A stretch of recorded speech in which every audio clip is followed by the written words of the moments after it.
Serangan Rusia makin brutal, Inggris malah sebut bakal hentikan bantuan penting ini ke Ukraina tak lama lagi. Mengapa?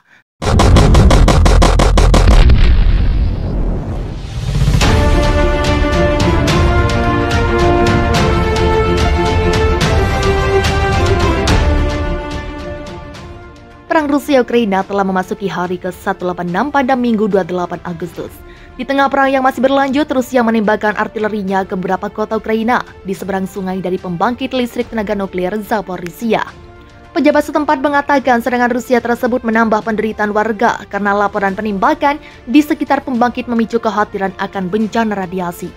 Selain itu, Angkatan Udara Rusia juga menyerang bengkel di pabrik motor Six di wilayah Zaporizhia, Ukraina, di mana helikopter sedang diperbaiki. Kementerian Pertahanan Rusia mengatakan pasukannya menghancurkan fasilitas penyimpanan bahan bakar di wilayah Dnipro, Ukraina. Sejak Rusia meluncurkan invasi ke Ukraina, negara-negara Amerika Serikat dan sekutu baratnya berdiri untuk memberikan dukungan pada Ukraina.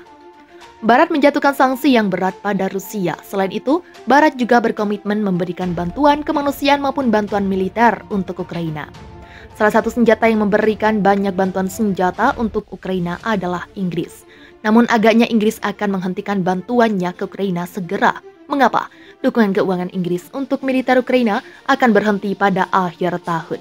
Sumber Kementerian Pertahanan mengatakan kepada Sunday Times, London telah memberi Kiev lebih dari 2,3 miliar dalam bantuan militer. Tapi siapapun yang memimpin Inggris berikutnya harus berurusan dengan ketegangan keuangan publik dan menurutnya antusiasme publik untuk konflik yang berlarut-larut. Melansir Russia Today, Minggu 28 Agustus.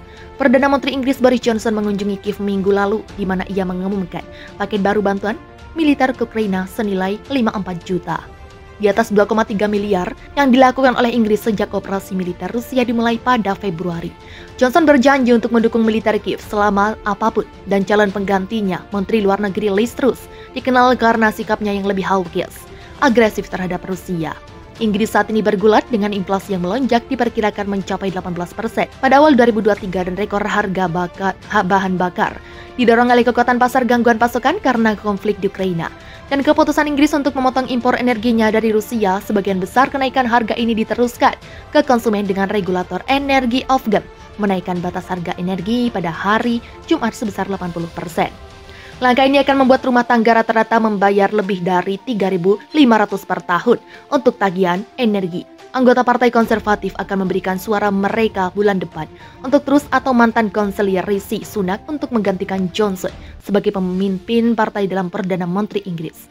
Siapapun yang menang harus menyeimbangkan komitmen mereka untuk mendanai militer Ukraina dengan meningkatnya seruan dari para juru kampanye untuk meringankan tagihan energi, mengimbangi kenaikan biaya hidup, dan membayar rumah tangga untuk menampung pengungsi Ukraina.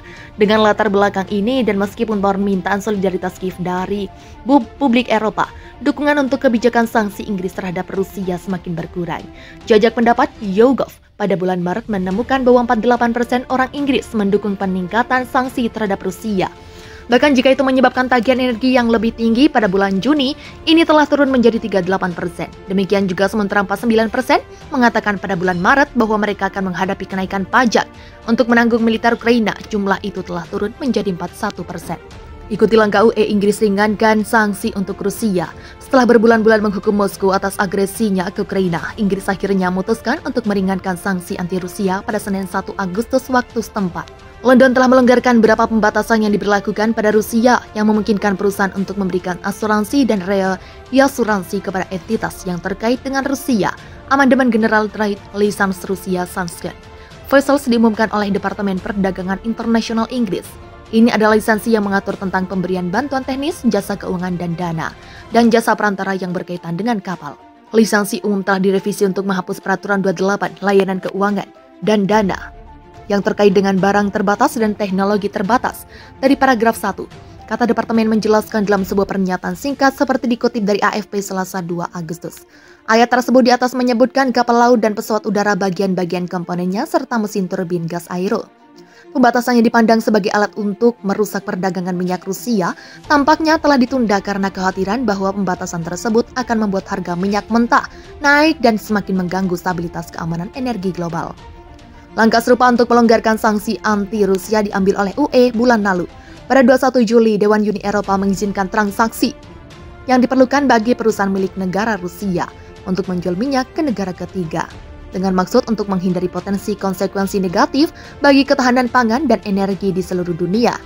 UE memutuskan untuk memperpanjang pengecualian dari larangan terlibat dalam transaksi dengan entitas milik negara tertentu sehubungan dengan transaksi produk pertanian dan pengangkutan minyak ke negara ketiga, kata Dewan saat itu. Sanksi ke Rusia diperlonggar, Inggris dan UE mulai menyerah. Nih buktinya. Pemerintah Inggris nampaknya mulai menyerah dengan melonggarkan sanksi untuk Rusia. Ya, langkah itu diambil demi menyelamatkan perekonomian di negeri Ratu Elizabeth tersebut.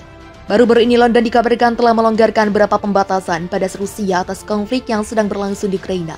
Salah satu pelonggaran itu memungkinkan perusahaan untuk memberikan asuransi dan reasuransi kepada entitas yang terkait dengan Rusia. Diberikan Rusia Today amandemen sanksi perdagangan umum lisensi Rusia kapal diumumkan pada hari Senin oleh Departemen Perdagangan Internasional Inggris. Lisensi umum telah direvisi untuk menghapus peraturan 28 layanan keuangan dan dana yang terkait dengan barang terbatas dan teknologi terbatas dari paragraf 1. Departemen menjelaskan dalam sebuah pernyataan singkat, ini memungkinkan penyediaan asuransi dan reasuransi kepada seseorang yang berhubungan dengan Rusia sehubungan dengan item dalam paragraf 1A, tunduk pada batasan dan ketentuan lisensi yang lebih luas, tambahnya. Ayat tersebut di atas menyebutkan kapal laut dan pesawat udara bagian-bagian komponennya, serta mesin turbin gas Euro. Pembatasan terutama dipandang sebagai alat untuk merusak perdagangan minyak Rusia, tampaknya telah ditunda karena kekhawatiran bahwa pembatasan tersebut akan membuat harga minyak mentah naik dan semakin mengganggu stabilitas keamanan energi global. Tidak ada larangan Inggris saat ini yang mempengaruhi pengiriman global minyak Rusia, ujar Patrick Davison, Direktur Penjaminan Lloyd Market Association. Sebuah kelompok industri untuk perusahaan asuransi di Lloyd mengatakan.